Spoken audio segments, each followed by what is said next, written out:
Como siempre, es un gusto, un placer volvernos a encontrar en nuestro programa de formación. Aquí tienes a tu madre, programa 103 que llevamos a cada uno de ustedes y pues muy contentos de encontrarnos una semana más. Recordemos que en este mes de mayo, pues de una forma especial honramos a la Santísima Virgen María, no exclusivamente mayo, sino siempre, pero el mes de mayo es especial. Y dentro de toda esta gran, digámoslo de esta manera, gran unidad que durante todo este año hemos estado estudiando, como son las Mariofanías, pues este mes de mayo lo hemos querido dedicar a encontrarnos de frente al acontecimiento de Fátima. Fátima que representa dentro de la historia de la Iglesia y dentro de las Mariofanías o apariciones de la Santísima Virgen María, una de las apariciones más conocidas y que de hecho por sus cualidades y sus características para nosotros es siempre muy importante y además su estudio es muy amplio.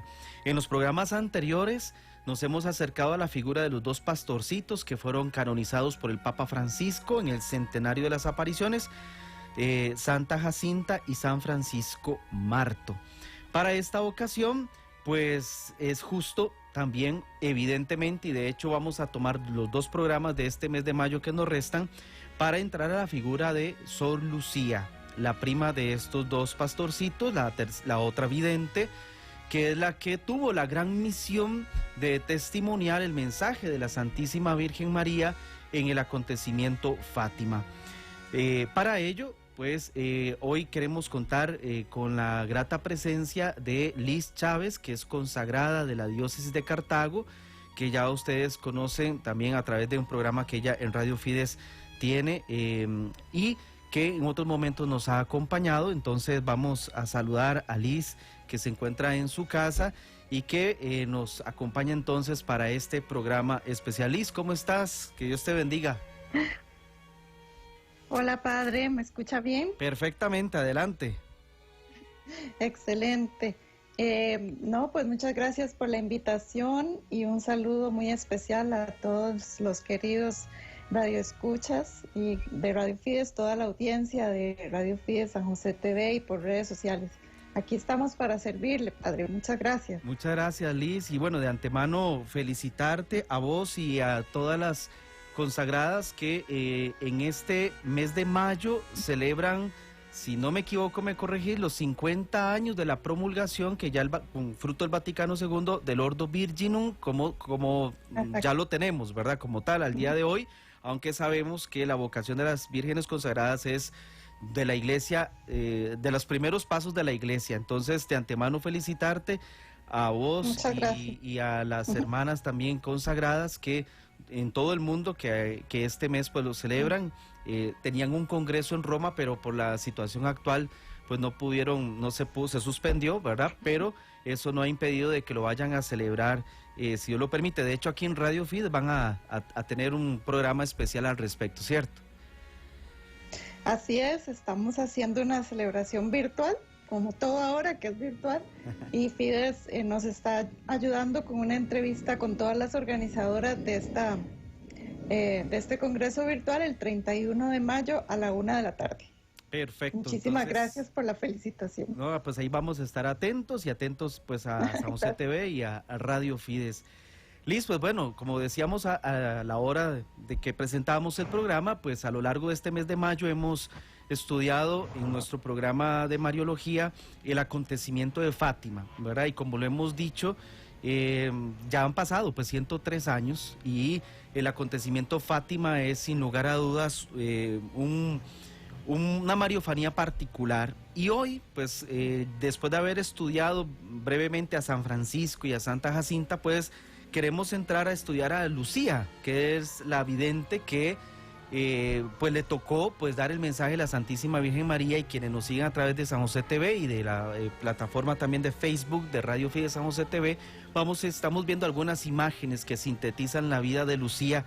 Y para ello, Liz, queríamos que nos ayudaras a comentar que has estudiado pues la figura de Lucía de una forma particular, que nos ayudaras en este programa, que de hecho no nos va a alcanzar el tiempo porque de hablar de Lucía estamos hablando de hacer un resumen prácticamente de 98 años, si no me equivoco, ¿verdad, Liz? Sí. Uh-huh. Sí, el Señor nos las dejó algún tiempo más, dijo la Virgen. 90 y resto de años, así es. Sí, es una historia bastante larga porque recordemos que en esta primera aparición del 13 de mayo de 1917, cuando Lucía puede hablar con la Virgen, la escucha, obviamente habla con ella, se comunica con ella, a diferencia, como lo decíamos, de Francisco y Jacinta, que Jacinta la escuchaba y Francisco solamente la veía, pues le había dicho, ¿verdad?, que a los primos rapidito los iba a llevar al cielo, y así fue, pero a ella sí iba a quedar algún tiempo más, ¿verdad? Y fue hasta el año 2005 que el Señor la llamó a su presencia, ¿verdad? Entonces, ¿qué es lo primero, Liz, que podríamos nosotros decir acerca de Lucía?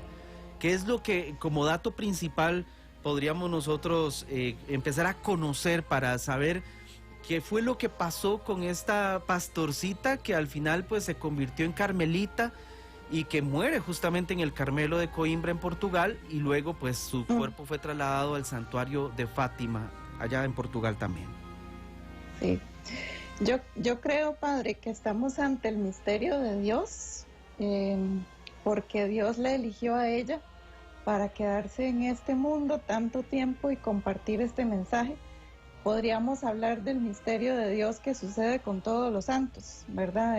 Como podemos ver el caso del Padre Pío o de cualquier santo, que uno dice cómo es que se pudo suceder todo esto en esta persona. Pues con Lucía estamos exactamente igual. Es un misterio de la voluntad de Dios, y ella siempre mantuvo esa conexión, digamos, celestial con la Virgen toda su vida. Entonces estamos aquí ante una figura muy, muy especial. Lucía nace en 1907, ¿verdad? 10 años antes de las apariciones, era la mayor de los 3 pastorcitos, y ella, bueno, tuvo junto con sus primos las apariciones del ángel un año antes, y luego pues ya las apariciones de mayo a octubre de 1917. ¿Qué podrías decir tal vez en este tiempo, que es el que más conocemos o que más se ha dado a conocer, que son las apariciones de 1917, sobre Lucía en ese tiempo, ¿verdad? Porque de hecho vamos a ahondar mucho en qué pasó después de octubre de 1917, qué pasó con ella, porque es muy interesante, aunque la aparición como tal, el decreto donde se dice no hay ninguna dificultad, realmente María se aparece en Fátima, abarca solamente estas apariciones, que fue lo que sucede con ella en el momento de las apariciones y posteriormente. Tal vez en este momento de las apariciones, ¿qué nos podrías decir sobre Sor Lucía? Yo me iría un poquitito antes, porque generalmente todos nosotros conocemos a los pastorcitos a partir del encuentro con la Virgen, y creemos que eso fue lo que los acercó tanto a la vida de la fe. Y resulta que no, ¿verdad? Lucía era la mayor, y creo que es importante destacar que ya ella desde pequeñita, desde mucho más antes de las apariciones, ya ella presentaba esta devoción tan grande a la Virgen. Doy, por ejemplo, la primera comunión, que fue para Lucía un momento inolvidable. Ella misma lo describe como un momento en el que ella se consagró al Señor. Y le dijo: Señor, hazme una santa, guarda mi corazón siempre puro. Le dijo ella al Señor, cosa que en un niño, ¿verdad? No es normal, digamos, esos deseos a tan temprana edad, con algunas excepciones. Y Dios, dice Lucía, que Dios le contestó: la gracia que hoy te concedo permanecerá viva en tu alma, produciendo frutos de vida eterna.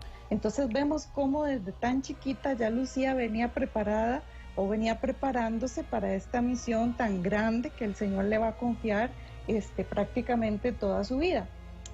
También es importante destacar que ella se consagró a la Virgen en vísperas de su primera comunión, que ya parte de esta preparación, y que en ese momento ella sintió que la Virgen le sonreía, ¿verdad? Pero ella misma escribe que no fue una aparición, sino que fue como una presencia. Entonces vemos que los niños ya eran digamos, unos niños criados en la fe cristiana por sus padres, pero que tal vez la tomaban como niños en el sentido del juego. Si usted se acuerda, padre, ellos jugaban y rezaban rápido las Aves Marías, sí, ¿verdad? Ave María, y terminaban el rosario, no lo rezaban completo. Esto va a cambiar mucho cuando la Virgen María se les aparece y el ángel también primero. Yo durante las apariciones, que yo creo que ya se ha hablado bastante, pero yo destacaría que Lucía puso esa inteligencia que Dios le dio, todos esos dones, que una chiquilla chispa, perspicaz, a quien Dios escogió para poder interactuar con la Virgen, porque los otros niños muy chiquitos, ellos no le hablaban, pero Lucía le hacía todas las preguntas que podía, ¿verdad? Era como que cada vez que la veía aprovechaba para preguntarle si voy a ir al cielo, si fulanito va a ir al cielo, si los primitos también.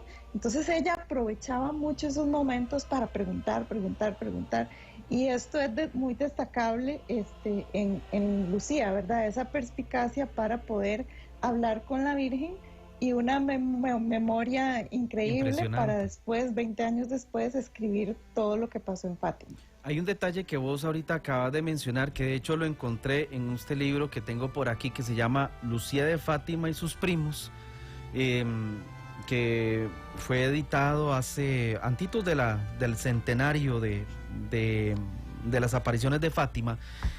Y decía el autor que es interesante esto de la sonrisa de la Virgen. Él lo saca, que yo sinceramente no lo conocía, y ahorita vos lo estás mencionando, cuando era pequeñita, y un testimonio también de las carmelitas, ya antitos de morir Lucía en el año 2005, donde ella está contemplando la imagen del Inmaculado Corazón de María que tenían en el Carmelo, donde ella dice que la Virgen está llorando.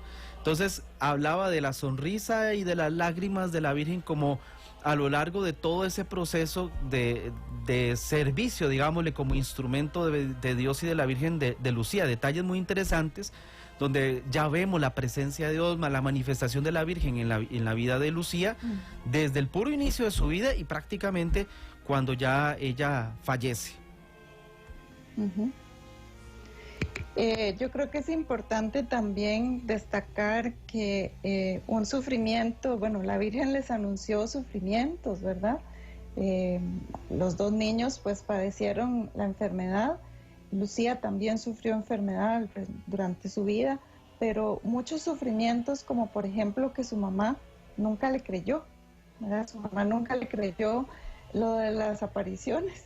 Y eso fue un dolor para ella toda su vida, porque su mamá nunca le dio crédito, digamos. Para ella era algo demasiado impensable que su hija pudiera ser mensajera de la Virgen.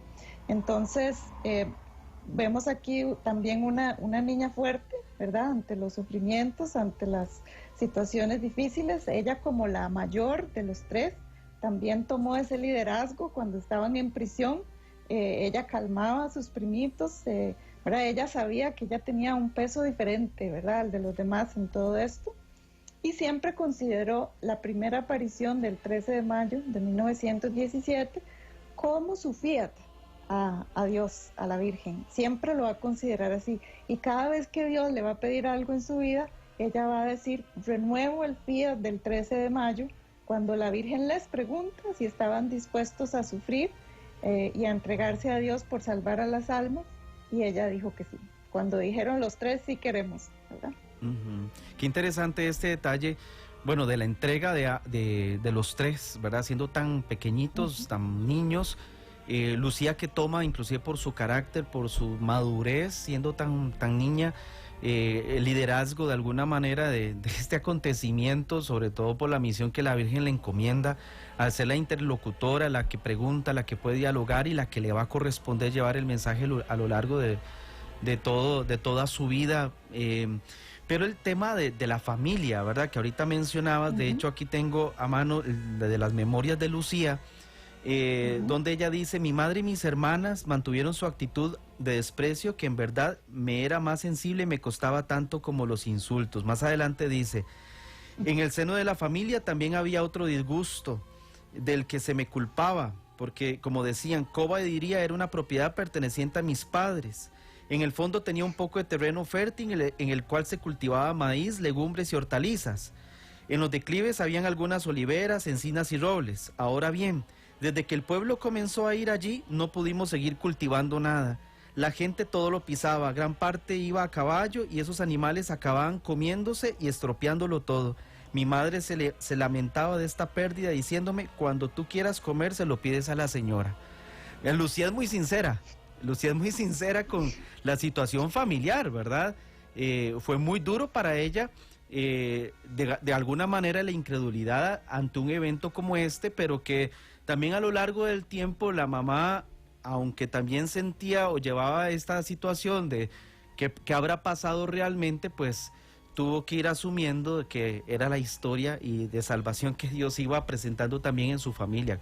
Es un detalle particular, ¿cierto, Liz?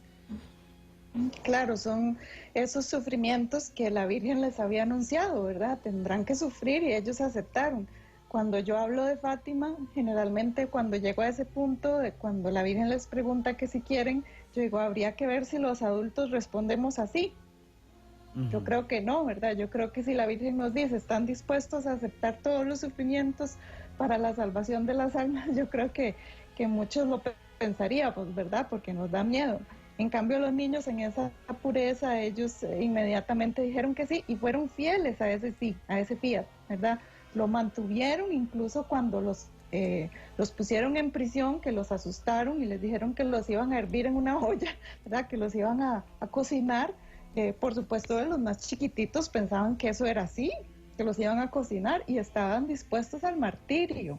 Yo creo que tenemos que tener presente esta parte, ¿verdad? O sea, este nivel de fe que el Dios les regaló para poder enfrentar todas las situaciones que siendo tan chiquitos tuvieron que pasar.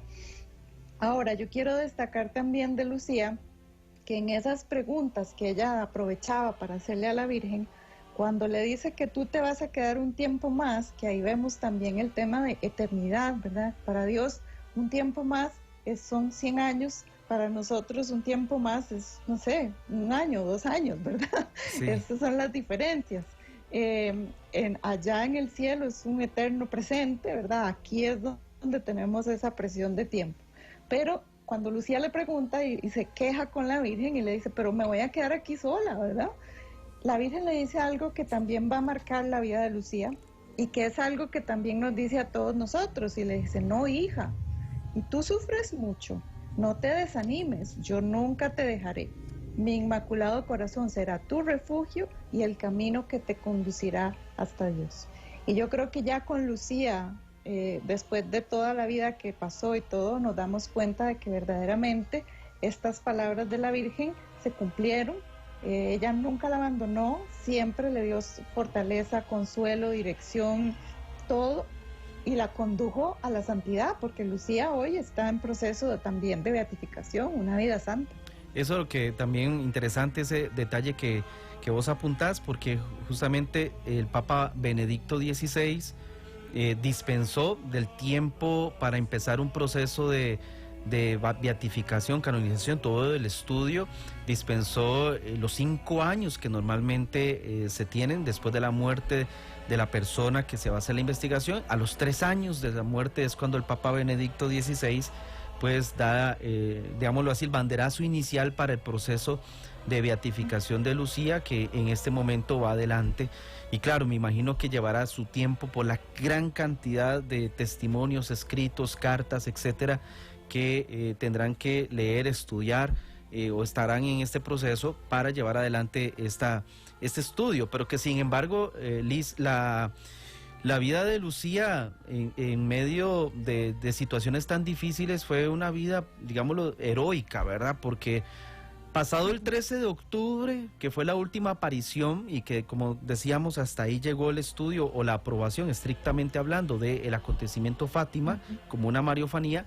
¿Qué sucede con Lucía, verdad? Porque hablábamos en los programas anteriores lo que pasó con Francisco, lo que pasó con Jacinta, sobre todo cuando ellos mueren, ¿verdad? Por esta pandemia del siglo XX que fue la fiebre española, la gripe española.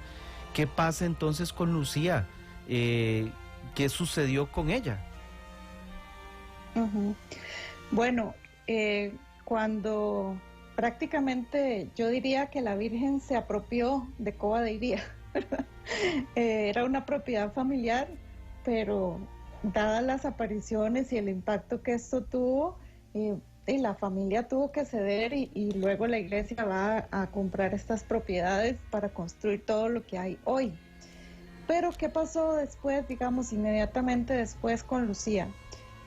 Era buscadísima, ¿verdad? Porque cuando sus primitos mueren y su papá, que muere también muy seguido, de primero Francisco, después el papá y después Jacinta, todos de la fiebre, ¿verdad? De esta pandemia que había en ese tiempo. Lucía, como era la que quedaba allí, era muy buscada por la gente, tanto que la mamá estaba harta de que tanta gente llegara a buscarla. Y recordemos que a ella la culpaban de todo ese desorden, de todo eso. Incluso la mamá llega a enfermar de gravedad y le dicen a Lucía que ella es la culpable de la enfermedad de la hermana. Imagínense qué difícil para una niña que le digan que su mamá se va a morir por su culpa. Entonces le piden que vaya a orarle a la señora, ¿verdad? Para que la cure, porque es culpa de todo esto. Entonces Lucía va, hace un camino de rodillas hasta el lugar donde se apareció la Virgen, inaugurando todo lo que los peregrinos van a hacer de rodillas mucho después. Y la Virgen por 7ª vez se le aparece, esa es la 7ª aparición, y le dice, ¿verdad?, que le cura a la madre. Entonces, perdón, esta no es la aparición se da un poco después, pero ella va a rezar. Exacto. Y la Virgen cura a la madre. Es que me enredé porque ella vuelve a la Encina cuando se la van a llevar para el internado. Pero es en ese tiempo, antes de que se la lleven del internado, es cuando la mamá enferma de gravedad. Y ella va o reza a la Virgen y la Virgen le cura a la madre. Pero la gente la buscaba mucho, entonces la familia decidió mandarla a la escuela. Un tiempo fue con los primitos, ya después iba ella sola, pero no fue mucho el tiempo porque después ya empiezan a preocuparse de parte de las autoridades de la iglesia de qué hacer con Lucía, ¿verdad? Era peligroso para ella, toda esa fama, toda esa cuestión que se estaba gestando alrededor de Fátima y de la familia de Lucía y de la misma niña. Entonces deciden mandarla a un internado, ¿verdad? Ese es como el primer hecho que sucede después de las apariciones, y ahí es donde se viene la 7ª aparición, ahí sí, porque cuando deciden mandarla a un internado, ella no quería separarse de su familia, le era muy difícil, y es cuando entonces ella vuelve una 7ª vez a donde la Virgen, y la Virgen se aparece y ya le dice que haga lo que el obispo le está pidiendo, que es la voluntad de Dios, que se vaya de ese internado. Entonces, esta es como la primera situación que sucede después de las apariciones. Si no me equivoco, esa 7ª aparición, digamos, para el caso de Lucía, que ya sería evidentemente para ella, por todo lo que ya has dicho, es el 16 de junio, si no me equivoco, de 1921, que en ese último día en Fátima tuvo esta aparición, donde la Madre del Cielo confirmó la opción del obispo, ¿verdad? Que fue el que asumió de alguna manera el cuidado y la protección de Lucía en todo este tiempo, siendo evidentemente todavía muy jovencita. Ajá. En junio de 1921 ella parte para Porto con las hermanas Doroteas a hacer este internado para estudiar, para prepararse. Y es el obispo de Leiria, después José Alves Correa da Silva, en quien Lucía encuentra un guía y un padre. Ella lo escribe así, ¿verdad? Pero lo curioso, lo que a mí me llama mucho la atención de Lucía, es que fue cuidada por la iglesia siempre. Es decir, como que ese anuncio de la Virgen, de que yo seré tu refugio y yo te cuidaré, recordemos que la iglesia también es una madre, y la iglesia siempre, siempre cuidó de Lucía en la figura de los obispos, primero en este obispo de Leiria y después en muchos otros, incluso los papas, como veremos más adelante. Entonces Lucía parte hacia Porto y ahí hace pues un tiempo de internado. Nunca la presentaron como Lucía la vidente de Fátima, sino que siempre era una muchacha llamada María de los Dolores, ¿verdad? Así tomó ese nombre, y ya luego como religiosa Dorotea también la van a llamar la hermana María de los Dolores. Es interesante, Liz, antes de entrar tal vez a la parte de la vida ya religiosa, porque creo que ahí es donde vamos descubriendo ese perfil de Lucía post aparición, ¿verdad? Después de las apariciones o después del acontecimiento de Fátima, aunque para Lucía será toda su vida, hasta el 2005, un solo acontecimiento. Lucía tiene que salir de Fátima, pero luego regresará 6 veces después, a lo largo de sus años. La primera vez fue en mayo de 1946 para reconocer los lugares de las apariciones, y luego irá cuando Juan Pablo II va en 1981, en 1967 con Pablo VI. Ahora sí, Pablo VI, cuando Pablo VI va a visitar Fátima, 1982, después del atentado, Juan Pablo II va a peregrinar a Fátima, se encuentra con Lucía ahí estamos viendo a Pablo VI, justamente ese encuentro en 1967, que Lucía va a Fátima. Luego tendrá el encuentro, entonces decíamos, con Juan Pablo II en 1982, como lo estamos viendo en este momento en pantalla, ese encuentro posterior al acontecimiento del atentado. Luego en 1991 Juan Pablo II regresa a Fátima, y luego para el año 2000 tenemos el encuentro también con Juan Pablo II y Lucía para la beatificación de Francisco y Jacinta, que de hecho ya ese sería su último encuentro, ¿verdad? Que luego nos vas a ahondar, si no en este programa, la próxima semana, cuando tengamos el encuentro o la relación con los papas, ¿verdad? Aquí vemos el encuentro con Benedicto XVI siendo cardenal Ratzinger, ¿verdad? Y bueno, obviamente en el jubileo del año 2000, cuando ya se revela la tercera parte del secreto. Son 6 veces entonces que Lucía regresa a Fátima, sale de Fátima, y entonces es cuando inicia este camino de su vida religiosa con las hermanas Doroteas, y que ella asume este nombre de los Dolores. Curiosamente, Liz, acordate que en esa sexta aparición la Virgen aparece también como Nuestra Señora de los Dolores y Nuestra Señora del Carmen. De alguna manera como que le adelanta a Lucía su camino de vida religiosa, primero como dentro de esta dimensión de los Dolores, y luego como carmelita bajo la guía y el cuidado de Nuestra Señora del Carmen. Sí, uno piensa qué pasó ahí, que Lucía termina en el Carmelo, que si sería que se enojó con las Doroteas y entonces se pasó después a otra congregación, ¿verdad? Pero este punto es muy importante, y aquí quiero llamar la atención a un nivel vocacional también, que tiene mucha enseñanza, porque Lucía, desde el primer momento que ella recordó esa aparición de la Virgen del Carmen en la sexta aparición de Fátima, ella sintió un llamado al Carmelo, y también inspirada mucho por Santa Teresita del Niño Jesús, ¿verdad? Que en esos años también fue canonizada. Ella quería ser como Santa Teresita, ¿verdad? Esta Teresita, que es algo increíble, ¿verdad? Cómo mueve esa cantidad de almas y de santos. Entonces, Lucía desde siempre quiso ir al Carmelo. Y yo creo que eso tiene que quedar claro, pero la voluntad de Dios a veces no siempre la vocación se realiza, la que uno quiere no siempre se realiza tan directamente como uno quisiera.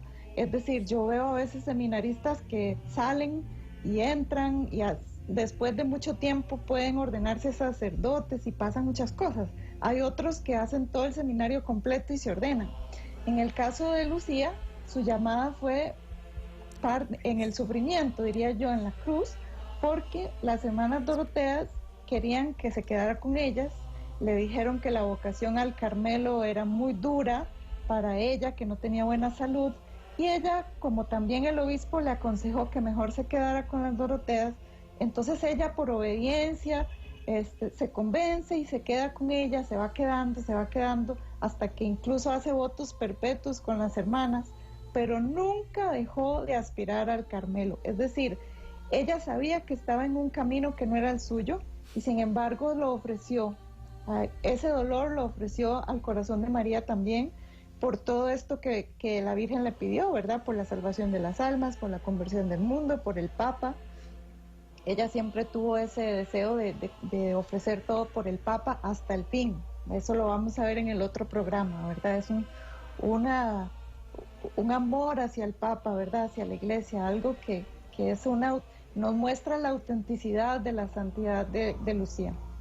Liz, ¿cómo es el proceso que Lucía lleva adelante ya con las hermanas Doroteas o en esta congregación donde ella pues va hasta España, ¿cierto? Ahí donde está la casa donde ella estuvo. ¿Qué fue lo que sucede en este proceso de esta primera parte de su vida como religiosa? Porque hay momentos dentro de todo el acontecimiento Fátima y que luego encontramos en sus memorias, ¿verdad? Que este documento es muy, muy interesante y de hecho en nuestra página de Facebook de Aquí Tienes a tu Madre hemos puesto un enlace donde lo pueden conseguir o lo pueden tener de forma digital. Ahí hubo experiencias muy, muy fuertes donde, digamos, de alguna manera se está madurando aún más ya los mensajes que la Virgen les había dado allá en Fátima, en Cobadiría. Uh-huh. Bueno, fue un camino largo en el sentido de que ella desde los 18 años siente la llamada a la vida religiosa. Era una llamada indudable. De hecho, ella a los 16 ya había hecho voto de castidad perpetua, o sea, es decir, ya esa pertenencia de todo su ser a Dios ya estaba más que consumado, ¿verdad? Pero el Señor le permitió pasar por esta congregación para aprender muchas cosas, entre ellas pues la humildad, el tener que esperar, el no poder hacer las cosas al tiempo que ella pensaba que podía. Ella fue enviada a Pontevedra, es una de las locaciones donde ella estuvo, y de ahí tuvo apariciones, más apariciones, Cierto. ¿verdad? Yo no sé, padre, si estas apariciones están reconocidas por la iglesia, me imagino que estas no. No, porque dentro del acontecimiento Fátima solamente tenemos las de que sucedieron, ¿verdad?, con los 3 pastorcitos. La iglesia, en este caso, como ha sucedido en otros momentos, hay experiencias que de alguna manera no urge o no ve la necesidad, porque al ser una revelación privada era justamente en beneficio o una experiencia muy, muy particular, que tal vez no se ve ni siquiera la necesidad de un reconocimiento oficial en ese sentido, porque fue directamente una revelación privada exclusivamente para Lucía, que ella da a conocer luego, que al final de cuentas no es necesario, porque lo que está fortaleciendo aún más ya es lo que en las otras apariciones del 17 ya se había revelado. Entonces lo que hace es como desenrollar, digamos, un pergamino para explicarnos de esa manera. En este caso, el pronunciamiento del obispo en 1930 fue el acontecimiento que se da solamente en Cobadiría. Muy importante esta aclaración, ¿verdad? Entonces, porque me imagino yo que estas apariciones pues estarán siendo muy estudiadas en el actual proceso de beatificación que está en este momento. Habría que hablar con Romano Gambalunga, ¿verdad? Que sería interesante tenerlo en el programa. Que él es podemos invitarlo. Exactamente, que es es postulador en la orden de los carmelitas, ¿verdad? De parte de la orden de los carmelitas. Aunque en el caso de Lucía hay un equipo, sí, de postulador y vicepostuladores que están trabajando, porque de hecho una de las vicepostuladoras es la postuladora de la causa de Francisco y Jacinta, que es una portuguesa, una religiosa, que me encantaría también en algún momento que pudiéramos tener la experiencia. Si no me equivoco, Jason, el director de la radio, cuando estuvo allá en Fátima, la entrevistaron, ellos la entrevistaron a la hermana, donde explica un poco la personalidad de los pastorcitos, y ahorita está de lleno también en el caso de Lucía.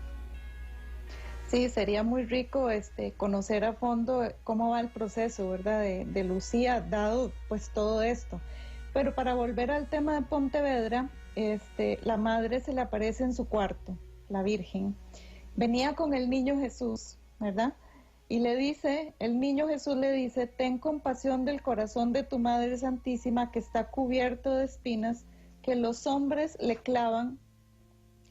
Y ahí les sigue el diálogo, y la Virgen le responde: mira, hija mía, mi corazón rodeado de espinas, que los hombres ingratos me clavan con blasfemias e ingratitudes. Tú al menos procura consolarme.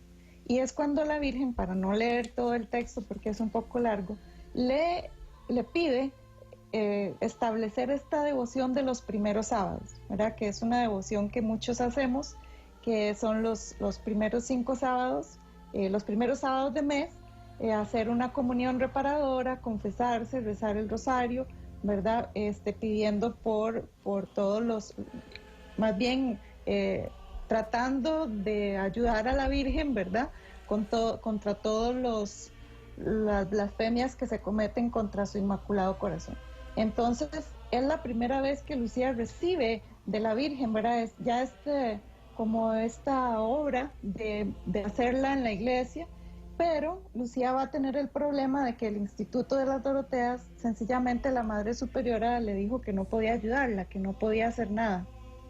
Y Lucía simplemente se quedó tranquila, o sea, ella lo comunica y la superiora le dice que no puede ayudarle, que no puede hacer nada, y se queda tranquila. Entonces, un año después viene otra aparición del niño Jesús, ¿verdad? Ella lo cuenta en sus memorias, y el niño Jesús le reclama y le dice, y tú has difundido por el mundo aquello que la Madre del Cielo te pidió. Exacto. ¿Verdad? Entonces ella le explica por qué no lo ha hecho, ¿verdad? Porque la madre no quiso, porque no encontró apoyo.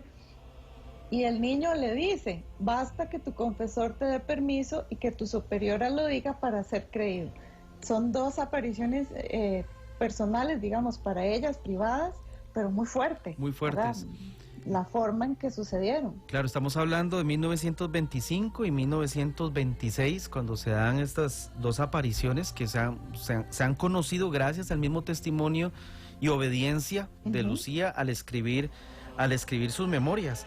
Y luego de acá, entonces, después de este acontecimiento, ella va a tener otra aparición más, ¿cierto, Liz? Sí, es que, bueno, otra y otras, porque sí, yo creo que a la Virgen se le sigue apareciendo siempre, ¿verdad? Pero digamos que así, que ella registrara por escrito y que son como realmente importantes, sí va a tener otra donde ella ve a la Santísima Trinidad, ¿verdad? Es una aparición donde ella ve a Nuestra Señora con el corazón en la mano, luego la Trinidad y las palabras gracia y misericordia. Y dice que la Virgen le dijo, ha llegado el momento en que Dios pide al Santo Padre que haga en unión de los obispos del mundo la consagración de Rusia a mi Inmaculado Corazón, prometiendo salvarla por este medio. Esa es la siguiente aparición. Yo creo que para el próximo programa, si Dios nos da vida dentro de 8 días, para ilustrar justamente esto, hay 2 pinturas que este artista español, Raúl Versosa, que varias veces hemos podido compartir algunas de sus pinturas, un pintor español muy muy joven, él logró de una manera muy perfecta, digámoslo de esa manera, muy fiel, a partir del testimonio de Lucía, estas 2 apariciones, la Virgen, ¿verdad? Con el niño Jesús, y luego la aparición sobre un altar de la Trinidad con la Virgen María y el corazón, que yo creo que nos puede servir de punto de partida para el programa de la próxima semana, porque como te darás cuenta, pues prácticamente ya estamos en el cierre de este capítulo tan interesante sobre la vida de Lucía, porque nos quedaría, bueno, repasar estas 2 apariciones, el tema, como muy bien lo has dicho vos, sobre la consagración de Rusia, y luego pues la relación que va a tener Lucía con los papas, ¿verdad? Pío XII y el paso al tema de la orden de los carmelitas, a la vida como carmelita, y luego Pablo VI y obviamente Juan Pablo II, que yo creo que apenas nos alcanzará la otra semana a hablar de todos estos elementos de Lucía. Sí, es que es fascinante, ¿verdad? Por eso yo decía que es una figura especial como parte del misterio de Dios.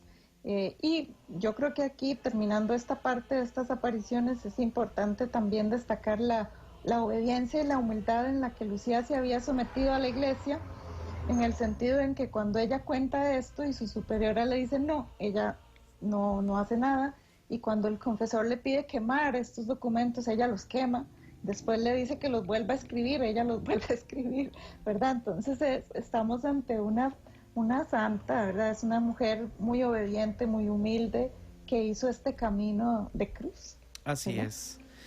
En compañía de la Virgen. Así es, Liz. Bueno, antes de terminar con la oración, nada más, hay varias personas que están haciendo la consulta sobre la bibliografía, pues que de alguna manera hemos mencionado, al menos se llama Lucía de Fátima y sus primos, es de la editorial San Pablo, se consigue acá en las librerías, es una edición reciente, entonces esta no hay tanta dificultad. Donde puede haber dificultades en las memorias, que es digámoslo así, el plato principal de primera mano, la fuente, que es el escrito que hace Lucía, pero vuelvo a repetir, en el Facebook de nuestro programa, Aquí tienes a tu madre, usted puede accesarlo, ahí ya lo hemos posteado, donde lo pueden descargar de forma digital y gratuita, en PDF. Ahí lo voy a volver a poner en el perfil de nuestro programa para que usted pueda tener acceso a las memorias de Lucía, lo que ella escribió, que es muy interesante. Y Liz, también, ya para terminar, parte de la bibliografía con la que has estudiado es del Carmelo de Coimbra. ¿Cómo es que se llama el libro que podríamos también recomendar? Se llama Un camino bajo la mirada de María. Ok, lo tenemos en pantalla.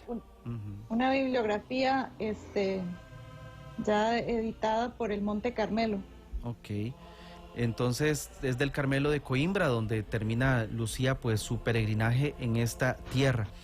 Vamos a terminar, Liz, nuestro programa pues haciendo la oración para pedir la beatificación de la sierva de Dios, Sor Lucía. Antes de luego agradecerte por habernos acompañado, pues vamos entonces a poner también todas las intenciones y todo lo que en el corazón pues tenemos, sobre todo en estos tiempos que vivimos, que no son tan fáciles, pero llenos de esperanza, sabiendo de que con la gracia de Dios vamos a salir adelante. En el nombre del Padre, del Hijo y del Espíritu Santo. Amén.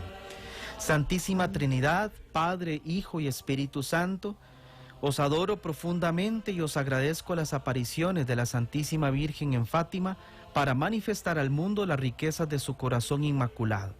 Por los méritos infinitos del Santísimo Corazón de Jesús y del Corazón Inmaculado de María, os pido que si es para vuestra mayor gloria y bien de nuestras almas, os dignéis glorificar ante la Santa Iglesia a la hermana Lucía, pastorcita de Fátima, concediéndonos por su intercesión la gracia que os pedimos. Gloria al Padre, al Hijo y al Espíritu Santo, como era en el principio, ahora y siempre, por los siglos de los siglos. Amén. Liz, agradecerte y de antemano, pues la próxima semana esperamos que nos puedas acompañar claro para seguir por la segunda parte sobre Lucía de Fátima, que de hecho es un tema muy, muy interesante.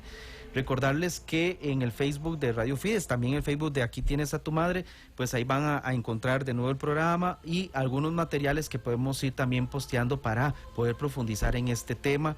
Y agradecerte de verdad pues toda la colaboración en el programa de esta semana y si Dios lo permite la otra semana. Muchísimas gracias, Liz. No, a ustedes, muchas gracias por la invitación y estamos para servir, ¿verdad? Extraño mucho Fides, espero pronto que la pandemia me permita regresar al programa. Muy bien, Liz, muchas gracias y a cada uno de ustedes y a todos los hermanos que semana a semana nos acompañan, muchas gracias. Terminamos entonces con la bendición. Que el Señor esté con ustedes. Y la bendición de Dios Todopoderoso, Padre, Hijo y Espíritu Santo, descienda sobre ustedes, sobre sus familias y les acompañe. Aquí tienes a tu madre.